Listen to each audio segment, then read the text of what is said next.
Now then, if cats have 9 lives, then they must look at the Energy Minister, Phillip Paulwell, with considerable envy.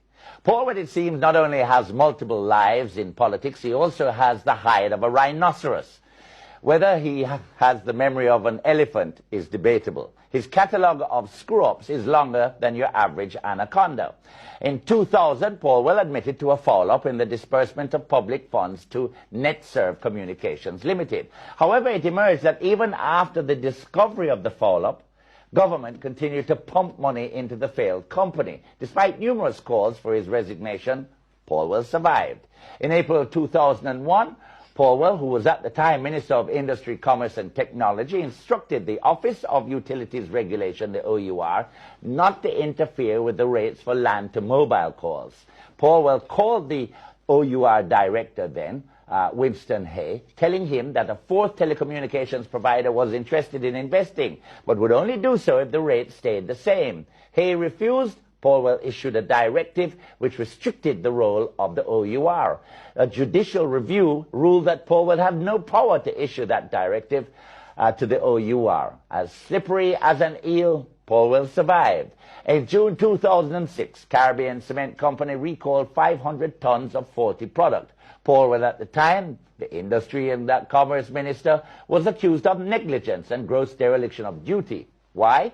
Because despite recommendations from the Jamaican Bureau of Standards, he had failed to exercise his ministerial authority and declare that the production of cement must conform to the Bureau's certification program. There was a move to censure him in Parliament. Boy, liquid that. But the cement scandal didn't stick. A year later, Paulwell's ministry was involved in the Cuban light bulb scandal. His junior minister, Kern Spencer, took the fall, but a lot of people felt that Paulwell's prince might not be far from the scene.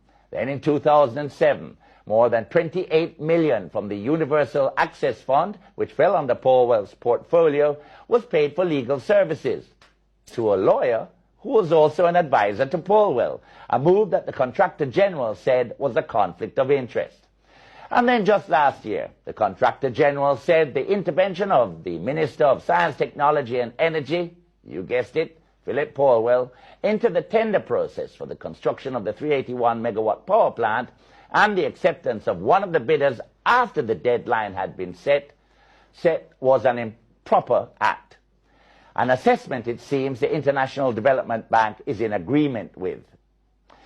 The latest cock-up with the EWI bid in most other countries would signal the final life of this political cat. But this is Jamaica, land of wood and water, and very few resignations.